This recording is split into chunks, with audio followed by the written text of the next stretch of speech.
अचानक वहां से प्लान कर गए उत्तर प्रदेश की तरफ। उत्तर प्रदेश की भौगोलिक स्थिति ऐसी है कि अगर पूरब की तरफ देश की जाना हो तो उत्तर प्रदेश रास्ता बनता है। तो स्वाभाविक रूप से उत्तर प्रदेश, बिहार, झारखंड, इन सभी राज्यों को जाने वाले, वेस्ट बंगाल को जाने वाले जितने भी कामगार और श्रमिक थे, वे सभी लोग उत्तर प्रदेश के रास्ता उन्होंने देखना प्रारंभ किया। तो सबसे पहला चैलेंज हमारे सामने यहां पे खड़ा हुआ। अचानक एक दिन लाखों की संख्या में कामगार और श्रमिक सड़क पे आ गया, पैदल ही चलने लग गया। कुछ जगह ऐसे भी हुआ कि उन्हें ला करके पहले वहां पर अनाउंस किया गया, फिर वाहनों से ला करके उत्तर प्रदेश के बॉर्डर पे छोड़ा गया। लेकिन एक चैलेंज था और मैंने भारत सरकार से इस संबंध में बातचीत की। इसके बाद मैंने अपने प्रदेश से लगभग 16,000 बसेज लगाई बॉर्डर पे और इन सबको 24 घंटे के अंदर इन्हें इनके गृह जनपद तक पहुंचाने और उनकी स्क्रीनिंग की व्यवस्था वहां पर हम लोगों ने प्रारंभ कराई। इसके बाद हमारे सामने चैलेंज आया। मैं उस समय प्रदेश के दौरे पे देख रहा था। प्रदेश के अंदर हम लोगों ने इस दौरान अपनी कार्रवाई लॉकडाउन के साथ ही प्रारंभ कर दी थी, क्योंकि हम जानते थे कि यह एक डिजास्टर बनने जा रहा है, एक बड़ी आपदा बनने जा रही है। इसलिए हम लोगों ने मंत्रियों के भी अलग अलग समूह बना दिए थे और मंत्रियों के समूहों के माध्यम से अलग अलग जिम्मेदारी अलग अलग समूहों को देने के साथ ही हमने जिम्मेदारी दी कि वे मंत्री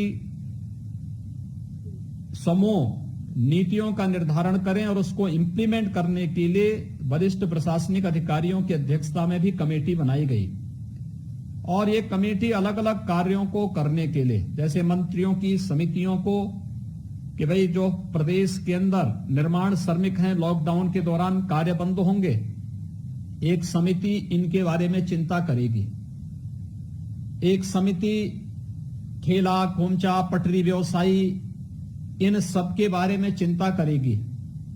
एक कमेटी ग्रामीण क्षेत्र में या शहरी क्षेत्र में दैनिक जीवन से जुड़े हुए उन सभी जो कारीगर हैं, राजमिस्त्री है, कारपेंटर है, सैलून का नाई जो चलाने वाला नाई है, टेलर है, इस कारीगरी से जुड़े हुए उन सभी के बारे में चिंता करेगी। अलग अलग कमेटी अलग अलग कार्यों के लिए निर्धारित करते हुए मंत्रियों का समूह उसके लिए कार्य करने के लिए, और साथ साथ हम लोगों ने टीम 11 का गठन प्रशासनिक वरिष्ठ प्रशासनिक अधिकारियों की अध्यक्षता में प्रदेश के अंदर हम लोगों ने गठित किया। प्रदेश के अंदर गठित पहली कमेटी जो चीफ सेक्रेटरी की अध्यक्षता की कमेटी थी, वह देश के अंदर अलग अलग राज्यों के साथ संवाद स्थापित करने के लिए या भारत सरकार के साथ संवाद स्थापित करना हो, चीफ सेक्रेटरी इसके बारे में संवाद स्थापित करेंगे, उनके साथ एक कमेटी बना दी गई। दूसरी कमेटी जो औद्योगिक संस्थानों को, औद्योगिक इकाइयों के बारे में थी कि वे लॉकडाउन कितने दिन चलता है कोई पता नहीं, यह हम पहले समय से ही जान रहे थे कि क्योंकि लंबा चल सकता है। तो हमने औद्योगिक और अवस्थापना विकास के आयुक्त की अध्यक्षता में एक कमेटी गठित की कि औद्योगिक श्रमिकों की समस्याओं का समाधान और उनको लॉकडाउन के दौरान भी मानदेय मिले, वेतन मिले, भोजन आदि की व्यवस्था उनकी हो, ये सारी सुविधाएं उनको मिलती रहे, इसकी चिंता इस कमेटी को करनी है। एक कमेटी जो कृषि उत्पादन आयुक्त होते हैं, प्रशासनिक व्यवस्था में ये काफी महत्वपूर्ण पद होता है और यह नेक्स्ट चीफ सेक्रेटरी होता है, उनकी अध्यक्षता में कमेटी बनाई गई कि लॉकडाउन के दौरान डोर स्टेप डिलीवरी का काम सफलतापूर्वक हो सके, आवश्यक वस्तुओं की, खाद्यान्न की, भोजन पैकेट की, ये सारा कार्य यह कमेटी कर सके। इसके लिए इनकी अध्यक्षता में एक कमेटी, एक पूरी टीम जनपद स्तर पर, ब्लॉक स्तर पर, वार्ड स्तर पर, गांव स्तर पर, हर एक जगह इसको गठित करके इस कार्य को आगे बढ़ाया गया। चौथी कमेटी हमारे एडिशनल चीफ सेक्रेटरी होम की अध्यक्षता की थी, जो लॉकडाउन की सफलता को सुनिश्चित करेगी। कि लॉकडाउन का कहीं उल्लंघन न होने पाए, इस कार्य को उनको इस पर मॉनिटर करना है। साथ साथ अगर कहीं से कोई पलायन होता है तो इसकी भी चिंता करना, उन्हें सुरक्षित और सम्मानजनक ढंग से उनके घरों तक पहुंचाना है। 5वीं कमेटी प्रदेश के अंदर हमने अपने एसीएस रेवेन्यू की अध्यक्षता में गठित की। इसका काम था क्वारंटाइन सेंटर। प्रदेश में कहीं पलायन होता है या कहीं बाहर से लोग आते हैं तो उनके लिए जगह जगह क्वारंटाइन सेंटर बनेंगे और साथ साथ कम्युनिटी किचन की व्यवस्था, जिससे कहीं भी कोई भूखा न रहे, इसके बारे में व्यवस्था सुनिश्चित करने की तैयारी। 6ठी कमेटी हमने प्रिंसिपल सेक्रेटरी ग्राम्य विकास और पंचायती राज की अध्यक्षता में गठित की। हमने कहा देखिए, एक अवसर है, इस समय हमें कोरोना से लड़ना है, लेकिन इसके बाद गर्मियों के बाद बरसात आएगी। बरसात में हमें तमाम प्रकार के संचारी रोगों से, मलेरिया है, डेंगू है, कालाजार है, इंसेफ्लाइटिस है, अन्य ऐसी बीमारियों से जूझना पड़ता है। और इसीलिए अभी से हम अपनी स्वच्छता और सैनिटाइजेशन की कार्रवाई को पूरा करेंगे और पेयजल का संकट कहीं ना आने पाए, इसके लिए वह कमेटी कार्य कर रही थी और उसने निरंतर उस पर कार्य प्रारंभ किया।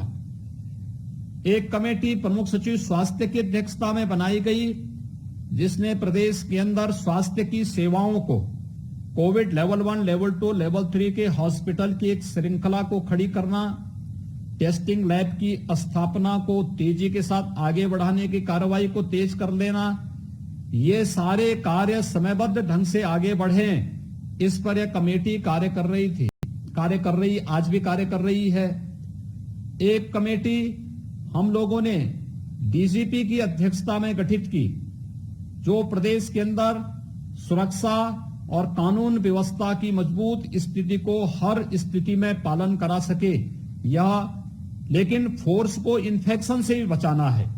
हमारे थाने, हमारी पुलिस चौकियां, हमारे पुलिस जो पीएससी की वाहनियां हैं, पुलिस ट्रेनिंग के स्कूल हैं या पुलिस के जो मेस हैं, इसमें कहीं भी कोई इन्फेक्शन न फैलने पाए।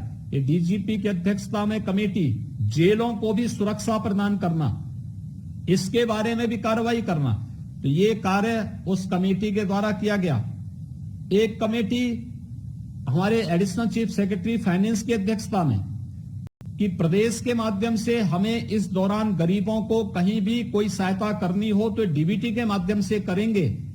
इसके लिए हर गांव में बैंकिंग कॉरेस्पॉन्डेंट हो सके, बैंकों में भीड़ न हो, बैंकिंग कॉरेस्पॉन्डेंट की व्यवस्था, स्टेट लेवल बैंकर्स कमेटी के साथ संवाद, और प्रदेश के अंदर भी राजस्व की कमी न होने पाए, हम अपने राज्य कर्मचारियों को और रिटायर्ड कर्मचारियों को समय पे वेतन और पेंशन का भुगतान कर सकें, इसकी चिंता ये कमेटी करेगी। राजस्व की कमी कहीं न होने पाए, इसकी चिंता ये कमेटी करेगी।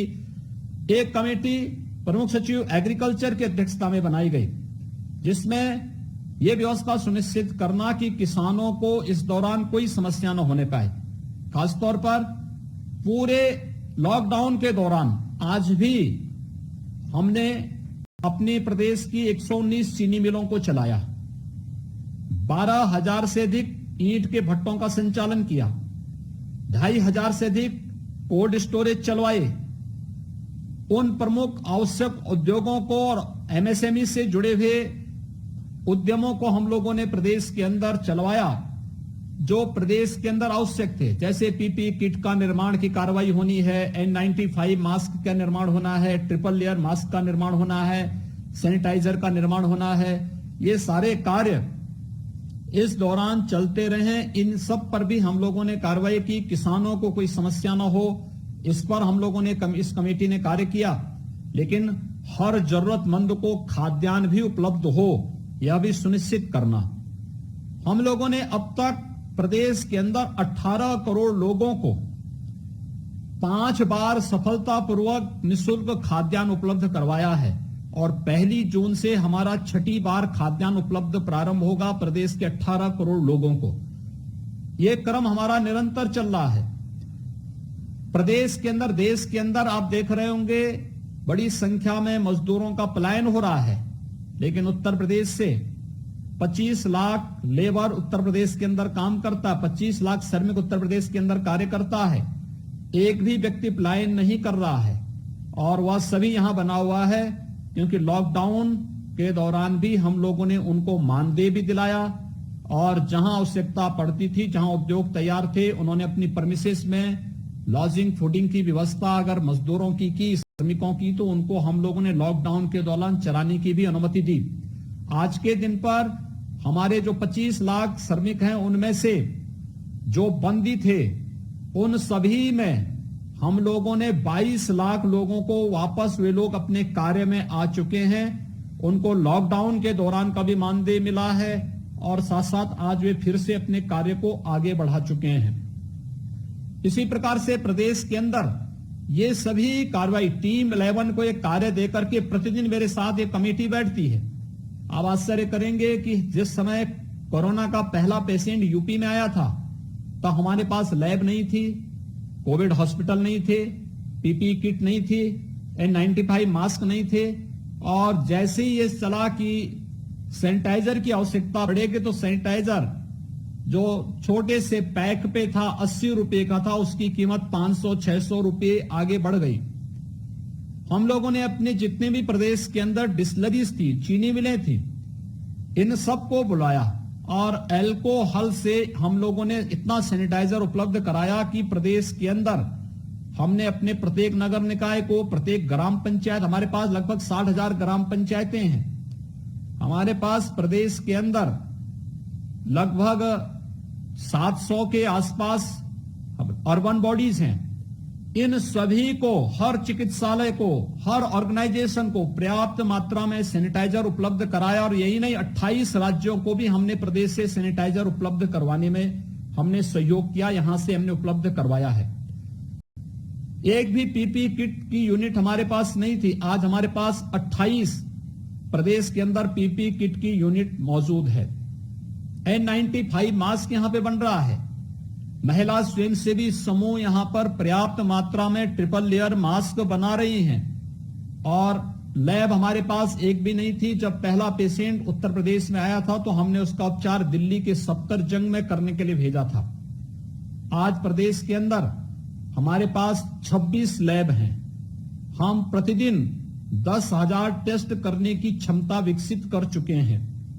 हमारे पास एक भी हॉस्पिटल नहीं था, आज हमारे पास हॉस्पिटल की एक चेन खड़ी हो चुकी है और देश के अंदर सर्वाधिक बेड आज के दिन पर उत्तर प्रदेश में 78,000 लेवल 1, लेवल 2, लेवल 3 के हॉस्पिटल के बेड उत्तर प्रदेश के अंदर हम लोग क्रिएट कर चुके हैं, हमारे पास मौजूद हैं। यानी 78,000 कोरोना पेशेंट अगर उत्तर प्रदेश में दुर्भाग्य से आ ही गया तो हम एक समय में इन सबको उपचार की सुविधा उपलब्ध करा सकते हैं। ये एक कार्य यहां पर इस रूप में किया गया और एक टीम वर्क था, जिसका परिणाम था कि हम लोगों ने कोरोना को भी काफी हद तक कंट्रोल किया। 24 करोड़ की आबादी के प्रदेश में कुल 6,000 कोरोना पॉजिटिव के केसेस आए हैं अब तक और इसमें से भी 3400 ठीक होकर के जा चुके हैं।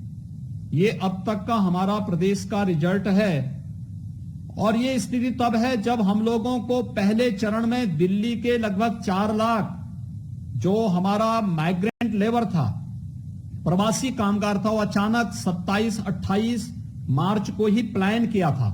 हमें उसको सुरक्षित उसके घरों तक पहुंचाने के लिए पहले क्वारंटाइन सेंटर, फिर उसके घरों तक ले जाने की व्यवस्था करनी पड़ी। यहां हम इससे उभरे ही थे कि तबलीगी जमात का एक नया संकट हमारे सामने आ गया। मैं उस दौरान स्वयं भी 29 को नोएडा और गाजियाबाद के दौरे पे था और जब मैं वहां गया तो मुझे जानकारी मिली कि दिल्ली के निजामुद्दीन मरकज में एक बड़ा आयोजन हुआ था। इसमें विदेशों से आए हुए काफी लोगों ने भाग लिया है और उसमें काफी उत्तर प्रदेश के भी लोग थे। तो मैं तुरंत वहीं से अपना कार्यक्रम स्थगित करते हुए वापस आया। मैंने हर एक जिले को अलर्ट किया और अलर्ट करने के बाद मैंने उनसे कहा, भाई तबलीगी जमात से जुड़े हुए लोग जहां भी हैं इनको तत्काल कंटेन करिए, इनको उठा करके बंद करिए, इनकी जांच करिए। अगर ये खुल गए, ये बाहर आ गए, संक्रमण फैलाएंगे और आप फिर कम्युनिटी इन्फेक्शन से बचा नहीं पाएंगे। और देखते ही देखते हम लोगों ने 5,000 से अधिक ऐसे जमातों को तत्काल 2 दिन के अंदर यानी 48 घंटे के अंदर इन सबको गिरफ्तार करके ले लिया। प्रारंभिक उसमें हमारे पास 90% जो मामले थे संक्रमण के तबलीगी जमात से जुड़े हुए थे और इनके कारण संक्रमण तेजी के साथ फैला। लेकिन जैसे ही हम लोगों ने इन्हें सबको कंटेन किया और इसके बाद फिर हमारी कार्रवाई गई, आगे चलती गई, हमने काफी हद तक उसको कंट्रोल किया। मेडिकल इन्फेक्शन के पास हमारे पास 2 जगह मामले आए थे। एक आगरा में जो सबसे खराब था, आगरा में 7 प्राइवेट हॉस्पिटल के कारण भी काफी बड़ी मात्रा में मेडिकल इन्फेक्शन कोरोना का फैला था, और दूसरा नोएडा में फैला था। नोएडा में 2 हॉस्पिटल के कारण ये इन्फेक्शन फैला था, हमने उसको भी कंट्रोल वहां पर किया। आज के दिन पर हम प्रदेश में काफी हद तक कंट्रोल किए हैं। जब तक देश के अंदर प्रवासी कामगार और श्रमिकों के पलायन का मुद्दा नहीं आया था, तब तक हमारे केवल 25 जनपद ऐसे थे जो कोरोना संक्रमित थे। लेकिन आज हमारे 73 जनपद ऐसे हैं जो कोरोना संक्रमित हैं। इस दौरान उत्तर प्रदेश में हमारे पास 22 लाख से अधिक प्रदेश के अंदर प्रवासी कामगार और श्रमिक आया है। हम लोगों ने इनके लिए व्यवस्था की है, खासतौर पर प्रवासी कामगार की सुरक्षित और सम्मानजनक वापसी हो सके, इसके लिए हमारी जो कार्य योजना बनी है, इस पर खासतौर पर हमने बहुत व्यापक कार्य योजना बनाई। एक भारत सरकार का जो हमें मदद मिला है, भारत सरकार के रेलवे मंत्रालय ने जो मदद की, तो हम लोगों ने भारत सरकार के सहयोग से उन्हें सुरक्षित लाने के लिए रेलगाड़ियों का इस्तेमाल किया। जो नजदीक के थे उनको तो हम अपने सड़क उत्तर प्रदेश परिवहन निगम की बसेज भेज करके मंगवाई। जैसे हरियाणा से लगभग 1 लाख लोगों को हम लोगों ने अपनी बसेज का इस्तेमाल किया। कुछ हरियाणा सरकार ने सहयोग किया, हमने सुरक्षित उनके गृह जनपद तक पहुंचाने में और उनको क्वारंटाइन में रखने में हमें सफलता मिली और हमने इसको कार्य को बहुत अच्छे ढंग से संपन्न किया। मध्य प्रदेश में हमारे काफी बड़ी संख्या में लोग थे। हमने उत्तर प्रदेश परिवहन निगम की बसेज से मध्य प्रदेश के लोगों को मध्य प्रदेश पहुंचाने और मध्य प्रदेश से उत्तर प्रदेश के लोगों को कुशलता पूर्वक वापस हम लोग लाए, उसमें कोई समस्या नहीं आई।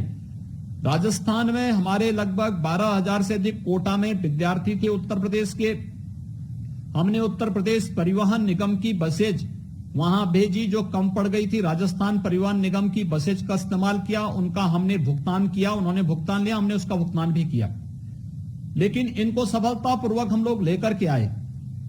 इसके अलावा अन्य राज्यों में हम लोगों ने श्रमिक स्पेशल का उपयोग किया और अब तक उत्तर प्रदेश में लगभग 1150 से अधिक श्रमिक स्पेशल आई हैं जो प्रवासी कामगार और श्रमिकों को लेकर के आई हैं।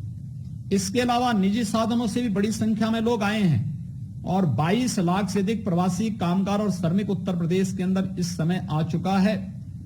इनको हम लोग जब लेके आते हैं तो ये लोग सभी यहां पर आते हैं। गृह जनपद में पहुंचने पर इनको क्वारंटाइन सेंटर में ले जाया जाता है। हमारे क्वारंटाइन सेंटर में इस समय लगभग 15 लाख प्रवासी कामगार और श्रमिकों के रहने की इस समय सुविधा है अलग अलग जनपदों में, और वहां पर मेडिकल की उनकी स्क्रीनिंग होती है। जो लोग स्वस्थ होते हैं, जिनमें कोई लक्षण नहीं होता है, उन्हें हम राशन का एक किट देते हैं जिनमें 15 दिन का पूरे परिवार के लिए भोजन की व्यवस्था होती है और उन्हें अपने सरकारी साधन से उनके घरों में पहुंचा करके और सुरक्षित रूप से उनकी निगरानी करने के लिए हर ग्राम पंचायत में, हर वार्ड स्तर पर हम लोगों ने निगरानी समितियां बनाई हैं। जिनमें थोड़ी भी लक्षण होता है तो हम उन्हें क्वारंटाइन सेंटर में रख करके उनकी टेस्टिंग कराते हैं। क्योंकि ये संख्या ज्यादा होती है तो हमने पूल टेस्टिंग प्रारंभ की। देश के अंदर पूल टेस्टिंग करने वाला उत्तर प्रदेश पहला राज्य है और हमने पूल टेस्टिंग के माध्यम से कंफर्म करते हैं कि इनमें कोरोना है या नहीं है। अगर कोरोना पॉजिटिव आ गया तो उन्हें हम तत्काल अपने हॉस्पिटल में लेके जाते हैं और कोविड हॉस्पिटल में हम उनकी उपचार की सुविधा यहां पे प्रदान करते हैं। उनकी सारी सुविधा शासन स्तर पर होती है, उनके खाने की, उनके रहने की, उनके उपचार की। जो मेडिकल टीम काम कर रही है उनके लिए भी हम लोगों ने क्वारंटाइन की फैसिलिटी अलग से बनाई है। एक्टिव और पैसिव दोनों प्रकार की सुविधाएं उनके लिए अलग से बनाई गई है। ये व्यवस्थाएं हमने की हैं। उत्तर प्रदेश में 75 हमारे जनपद हैं और सभी 75 जनपदों में कोविड के लेवल 1, लेवल 2, लेवल 3 के हॉस्पिटल भी हैं।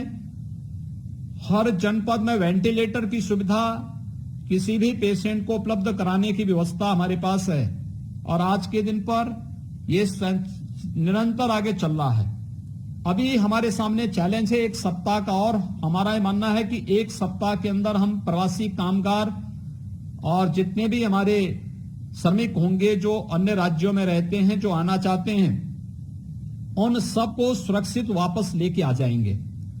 जब उन्हें एक बार हम लेके आ जाएंगे और सफलतापूर्वक होम क्वारंटाइन में या फिर उन्हें कोविड हॉस्पिटल तक पहुंचवा देंगे, उसके बाद की हमारी फिर आगे की चरण की कार्रवाई प्रारंभ होगी, क्योंकि वह उसके बाद की हमारी बड़ी कार्रवाई उसके बाद की होगी कि हर हाल में अब इस इन्फेक्शन को फैलने से बचाना। क्योंकि मुंबई से आने वाला जो भी कामगार है उसमें से 75% लोग ऐसे हैं जिनमें संक्रमण है। दिल्ली से आने वाला कामगार 50% ऐसा है जिसमें संक्रमण है। अन्य राज्यों से आने वाला जो कामगार है 25 से 30% ऐसे मामले आ रहे हैं जिनमें व्यापक संक्रमण है। तो हमारे लिए एक चैलेंज इस समय बना हुआ है, लेकिन मजबूती के साथ पूरी टीमें काम कर रही हैं। 75,000 से अधिक हमारी मेडिकल टीमें काम कर रही हैं इस समय प्रदेश में, जो केवल स्क्रीनिंग का काम कर रही हैं। और ये मेडिकल स्क्रीनिंग, टेस्टिंग और फिर उसके साथ साथ ट्रीटमेंट की जो कार्रवाई चल रही है प्रदेश के अंदर अलग अलग स्थानों पर हॉस्पिटल में, अलग अलग प्रकार के हॉस्पिटल्स में, आज उसका परिणाम है कि हम लोगों ने काफी हद तक इसको कंट्रोल किया और आगे भी हम इसको करेंगे। और मुझे प्रसन्नता होगी कि मैं कोरोना के संकट से जो चैलेंज देश के सामने है, स्वाभाविक रूप से मीडिया के सामने भी है, लेकिन इस मीडिया इस चैलेंज के समय में भी जिस मजबूती के साथ काम कर रहा है, आज मैं ऑर्गेनाइजर और पांचजन्य से जुड़े हुए अपने दोनों जो हमारे संपादक गण हैं इनका अभिनंदन करूंगा। और आप मीडिया से जुड़े हुए हमारे जितने भी महत्वपूर्ण स्तंभ हैं, आप सबका मैं हृदय से अभिनंदन करता हूं कि आज आपने इस संवाद के कार्यक्रम में मुझे अवसर दिया है। मैं आप सबका हृदय से अभिनंदन करता हूं। उत्तर प्रदेश सरकार, मेरा ये मानना है, हमारा जो अभी संकट है, हम लोग 1 सप्ताह के अंदर इसको काफी हद तक कंटेन करने में सफल होंगे और इसके बाद जून के अंदर हम लोग जो है काफी हद तक इसको और भी नियंत्रित कर पाएंगे। लेकिन मैं मानता हूं उत्तर प्रदेश देश के अंदर बहुत सुरक्षित स्थिति में है और आगे भी जो अब तक हमने परिणाम दिया है इसी प्रकार का बेहतर परिणाम हम देंगे।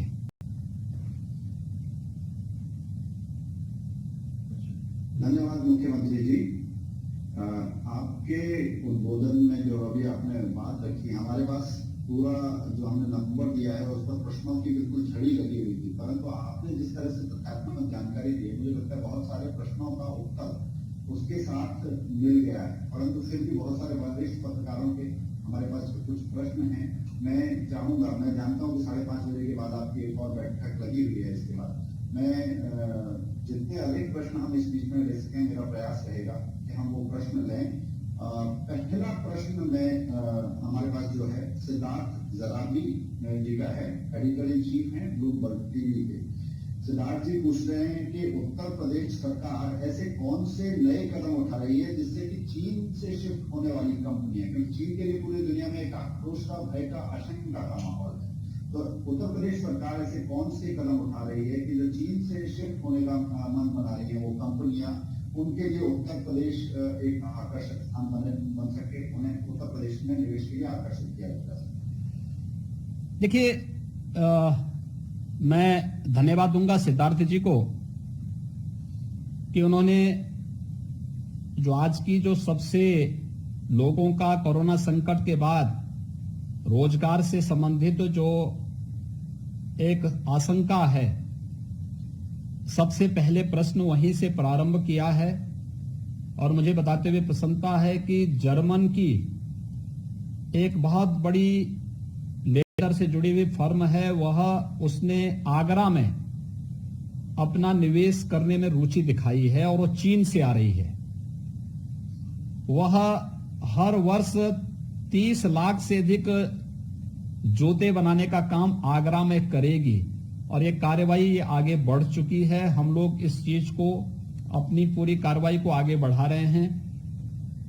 मेरा ये मानना है कि इस समय भारत निवेश का सबसे अच्छा गंतव्य है और उत्तर प्रदेश उसमें और भी अच्छा है।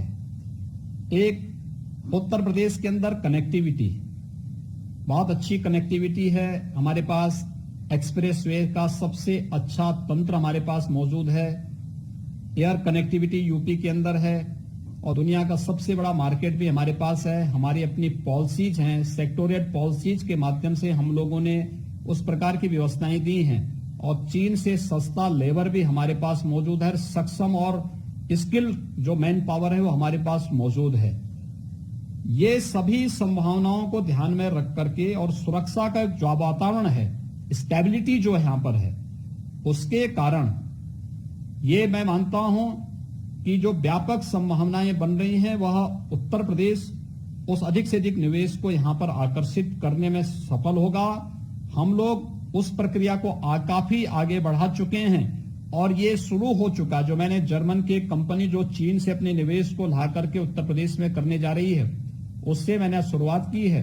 लेकिन ये मान के चलिए कि इसमें बहुत सारी चीजें इसमें आ रही हैं और वो चीजें बहुत जल्दी मुझे लगता है सभी लोगों को जमीन पर दिखाई भी देगी। धन्यवाद। मुख्यमंत्री जी, मेरा दूसरा प्रश्न जो है वो 2 आयाम उसके साथ जुड़े हुए हैं। राहुल महाजन जी का प्रश्न है, राज्यसभा टीवी के प्रधान संपादक हैं। उनका कहना है कि देश के प्रमुख औद्योगिक राज्यों से जो माइग्रेंट वर्कर्स जो हैं उत्तर प्रदेश की तरफ आ रहे हैं, तो ऐसे में 2 चुनौतियां आने वाली हैं। एक तो जिन राज्यों से लेबर इस तरह से निकलेगी वहां पर औद्योगिक गतिविधियां हैं वो प्रभावित हों, और जिन राज्यों की ओर पलायन बढ़ेगा वहां कोविड-19 के केसेस बढ़ेंगे। इस चुनौती को आप कैसे? देखिए, मैं आभारी हूं अपने राहुल जी का।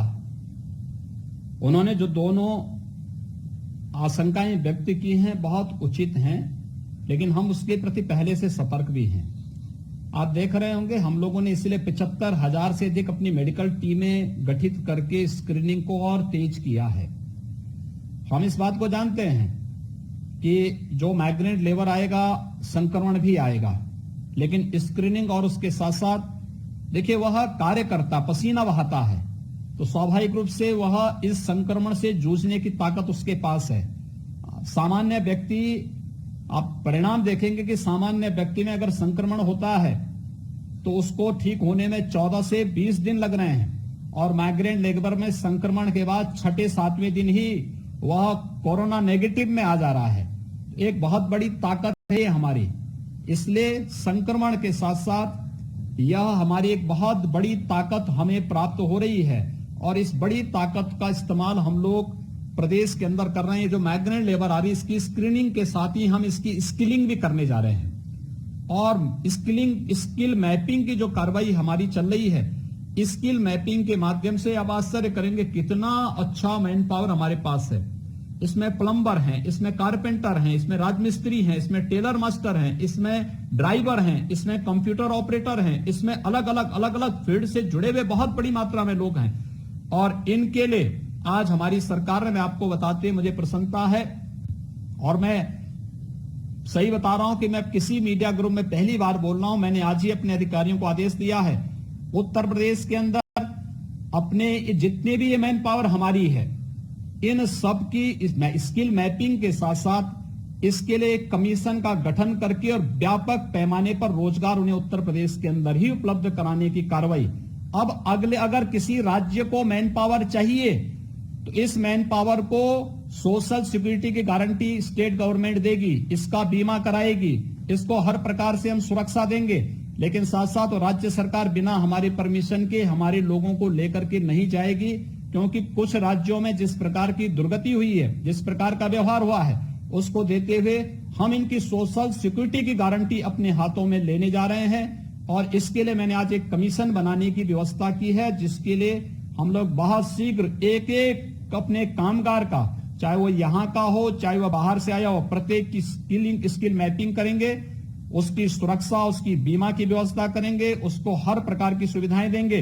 उत्तर प्रदेश के अलावा देश और दुनिया में जहां कहीं भी जाएगा, राज्य सरकार उसके साथ हमेशा खड़ी रहेगी। आपके इस उत्तर के साथ ही एक प्रश्न यूएनआई के सचिन भौरिया जी का था रोड मैप के बारे में, जिसका उत्तर मिल गया, और उत्तर के साथ ही सभी पोर्टल्स को एक एक्सक्लूसिव खबर भी मिल गई है इस कमीशन के बारे में। तो मुझे लगता है मीडिया के लिए एक ताजा बड़ी खबर है। अगला एक जो प्रश्न है हमारे पास प्रमोद जोशी जी का है। प्रमोद जोशी जी वरिष्ठ पत्रकार हैं, पूर्व स्थानीय संपादक दैनिक हिंदुस्तान संस्करण के हैं। और प्रमोद जी का प्रश्न है कि राज्य में आर्थिक गतिविधियों को सामान्य करने और गति देने की क्या एक योजना है, और रक्षा कॉरिडोर का काम खासतौर से वो इस आपदा से बाधित हुआ है, प्रभावित हुआ है, या उसे अधिक तेजी से करने की कोई योजना है? क्योंकि फरवरी में उसको पहले शुरू किया था और उस पर फोकस था, अब क्या आगे योजना है? मैं आपको तो प्रमोद जी को भी मैं इस बात के लिए आश्वस्त कर रहा हूं कि लॉकडाउन के प्रथम चरण में हमने अपनी सभी गतिविधियों को स्थगित किया था, सिवाय चीनी मिलों को संचालन के, क्योंकि किसानों से सीधे जुड़ा हुआ था। उस दौरान 119 चीनी मिलें हमने चलाई थी। लेकिन लॉकडाउन के सेकंड चरण में, सेकंड फेज में हम लोगों ने अपनी आर्थिक गतिविधियों को भी प्रारंभ कर दिया था। हमारे यहां इस समय हमारी 2 एक्सप्रेस वेज पे काम बहुत तेजी के साथ चल रहा है। पूर्वांचल एक्सप्रेस वे पे हम 45% काम कर चुके हैं, और मेरा प्रयास है कि हम लोग इस महीने के अंत तक उसका 50% काम पूरा कर लेंगे। बुंदेलखंड एक्सप्रेस वे जो बैकबोन बनेगी हमारी डिफेंस, जो हमारा डिफेंस कॉरिडोर का, उस पर हमारा कार्य फिर से प्रारंभ हो चुका है, और डिफेंस कॉरिडोर की हमारी गतिविधियां फिर से प्रारंभ हो चुकी हैं।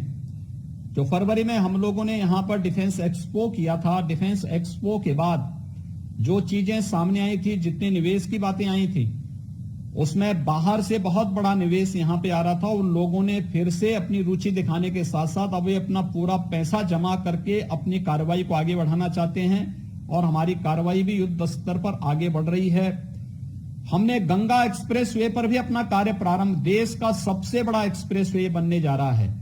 ये मेरठ से लेकर के प्रयागराज तक गंगा जी के पैरेलल ये एक्सप्रेस वे बनेगा, और उत्तर प्रदेश की इकोनॉमी को ये 3 नए एक्सप्रेस वे एक नई ऊंचाइयों तक पहुंचाने का काम करेंगे। तो इन सब पर हमारी कार्रवाई आगे बढ़ चुकी है। कोई भी बड़े प्रोजेक्ट आज के दिन पर हमारे बंद नहीं है, सभी को हम आगे बढ़ा तेजी के साथ कार्य प्रारंभ कर चुके हैं। प्रारंभिक रूप से हमें रेवेन्यू का थोड़ा शुरू में झटका जरूर लगा था, लेकिन अब फिर सभी स्ट्रीमलाइन होते जा रही हैं। हमें जो आदरणीय प्रधानमंत्री जी ने कहा कि जान भी है और जहान भी है, इन दोनों के लिए एक साथ अब हम कार्य कर रहे हैं, और मैं विश्वास के साथ कह सकता हूं कि हम लोग दोनों को एक साथ लेकर के चलेंगे, अपने लोगों को ही बचाएंगे, लेकिन साथ साथ उनको आर्थिक समृद्धि और स्वावलंबन की ओर भी लेकर के जाएंगे। जी, इसमें एक उत्तर और मिल गया है हमें। प्रणब धर्मानी IIM रायपुर से था, उनका प्रश्न के निवेश गंतव्य के रूप में कैसे उभर रहा है, और युवाओं से जुड़ा हुआ प्रश्न आपने इसका स्पष्ट किया। मैं एक अगला प्रश्न लेना चाहूंगा। एक सवाल मेरा है, और साथ में एक मनोज वर्मा जी का भी उसमें प्रख्यात एंकर हैं लोकसभा टीवी से जुड़े हुए, उनका भी एक सवाल है कि उत्तर प्रदेश पर, खासतौर से उत्तर प्रदेश पर फेक न्यूज की जो समस्या है, मीडिया की विशेष कृपा दृष्टि कहें कि उत्तर प्रदेश पर रहती है। हमने भदोई की घटना देखी, हमने उसके बाद मुख्यमंत्री के बयान को, ट्वीट को अपने मन से बता देने वाली घटना देखी। ये फेक न्यूज की समस्या का जो विकराल रूप से उभर कर आई है पूरे देश में और खासकर उत्तर प्रदेश में, शासन स्तर पर इससे निपटने और रोकथाम के लिए सरकार क्या कदम उठाती है? देखिए, मैं मीडिया की स्वायत्तता का पक्षधर हूं, और हमेशा इस बात को मानता हूं कि लोकतंत्र के चतुर्थ स्तंभ के रूप में मीडिया की एक बहुत बड़ी भूमिका है। लेकिन हमारी ये भूमिका तभी तक मजबूत है जब तक कि हम आम जन की विश्वसनीयता पर खड़े उतरेंगे। जहां भी हमारी विश्वसनीयता डगमगाई तो स्वाभाविक रूप से वो हमारे सामने एक संकट खड़ा करेगा।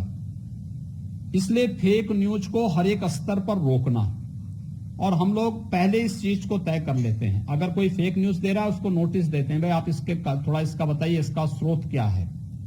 और उसके बाद नहीं होता है तो फिर इस मामले में, चूंकि माननीय उच्चतम न्यायालय ने भी और इस मामले में पहले ही कार्रवाई करने के लिए कहा था, क्योंकि छोटी छोटी अफवाहें और गलत जो फेक न्यूज होती हैं, ये फर्जी खबरें होती हैं, ये कभी कभी बड़ी दुर्घटना का कारण बन सकता है, बड़ी घटनाओं का कारण बन सकता है। इसलिए इसको हर हाल में रोकना, और हम लोगों ने प्रदेश के अंदर इस पर बहुत सख्ती से लगाम लगाने की भी कार्रवाई प्रारंभ की है कि फेक न्यूज को हर हाल में इसको रोकना चाहिए, रोका जाना चाहिए। इसलिए यहां से हर किसी भी इस प्रकार की न्यूज को लेकर तत्काल संबंधित व्यक्ति के पास नोटिस जाता है कि भाई आप इसका कारण बताइए, नहीं बताएंगे तो फिर हम इसके बाद इस पर आगे की कार्रवाई करेंगे। तो ये दोनों चीजें एक साथ चलती हैं। हम एक अवसर जरूर देते हैं उनको, लेकिन अगर उसके बाद भी कुछ लोग अपनी आदतों में सुधार नहीं लाने का नहीं वो करते हैं, प्रयास नहीं करते हैं, तो फिर उसमें हमें आगे कानूनन कार्रवाई करनी पड़ती है। जी, एक और प्रश्न है विनीत सक्सेना जी का, यूनिट हेड हैं अमर उजाला बरेली देते हैं।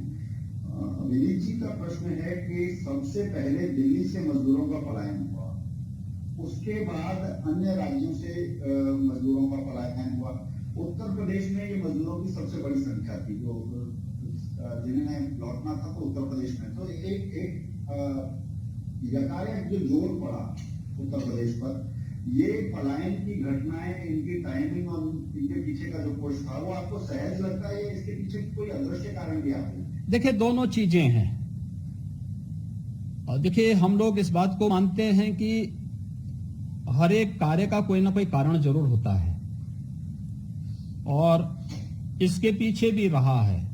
मैंने आपको बताया कि अगर लॉकडाउन के दौरान सभी लोगों को, जो लोग गरीबों के बारे में नारेबाजी करते हैं, बड़े बड़े नारे लगाते हैं, बड़े बड़े स्लोगन देते हैं, इन लोगों ने ईमानदारी से इन कामगारों की चिंता की होती तो संभवतः पलायन को काफी हद तक रोका गया होता। दुर्भाग्य से ऐसा नहीं हुआ। मानदेय नहीं मिला, किसी प्रकार की कोई सुविधा नहीं प्राप्त हुई, बहुत सारी जगह बिजली और पानी के कनेक्शन काटे गए, उनको पलायन करना पड़ा। लेकिन चूंकि वह प्रवासी कामगार हमारा अपना आदमी था, हमारी ताकत है, तो हम लोगों ने बड़ी सहृदयता के साथ उसे गले लगाया, उसको उसके घर तक पहुंचाया है। एक भी प्रवासी कामगार और श्रमिक 22 लाख से ऊपर यूपी में आ चुका है।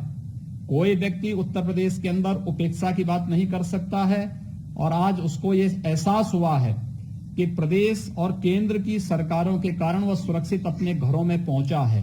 हर एक को राशन मिल रहा है, हर एक को भरण पोषण भत्ता मिल रहा है, हर एक की स्किल मैपिंग हो रही है, और हर एक को रोजगार और नौकरी देने की तैयारी भी हम लोग राज्य स्तर पर अपना प्रारंभ कर चुके हैं। और मैं इस बात को मानता हूं कि ये हमारे लिए एक अवसर है।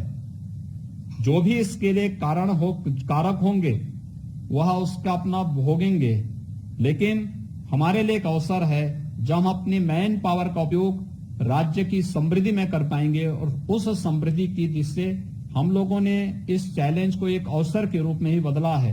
हमें तात्कालिक रूप से थोड़ी समस्या उस समय आई थी, आज भी आई है, लेकिन हम लोग ये मानते हैं कि वह यूपी का निवासी है, उत्तर प्रदेश का कामगार है, तो हमें उत्तर प्रदेश के अंदर उसके लिए व्यवस्थाएं देनी, हम उसको ये व्यवस्थाएं दे रहे हैं, और उसकी ऊर्जा का उपयोग उत्तर प्रदेश की समृद्धि में लेंगे। जी, अगला 2 प्रश्न है अतुल तारे जी, प्रदेश ग्वालियर के संपादक हैं अतुल जी। अतुल जी का प्रश्न पहला ये है कि आपने दंगाइयों के खिलाफ जो कार्रवाई की वो वास्तव में एक उदाहरण है। शासन के स्तर पर इस कार्रवाई को लेकर आपका क्या फीडबैक है, ये पहला प्रश्न है। उसके साथ ही वो पूछ रहे हैं कि शासन शासकीय कर्मचारियों से विरोध का जोखिम नहीं लेता। आपने कोरोना संकट में उनके भत्ते समाप्त कर दिए, क्या सरकार को या भविष्य में चुनाव में पार्टी को इससे नुकसान नहीं होगा? देखिए, दोनों चीजें अलग हैं। एक तो प्रदेश के अंदर जो भी उपद्रवी तत्व हैं, देखिए अगर हम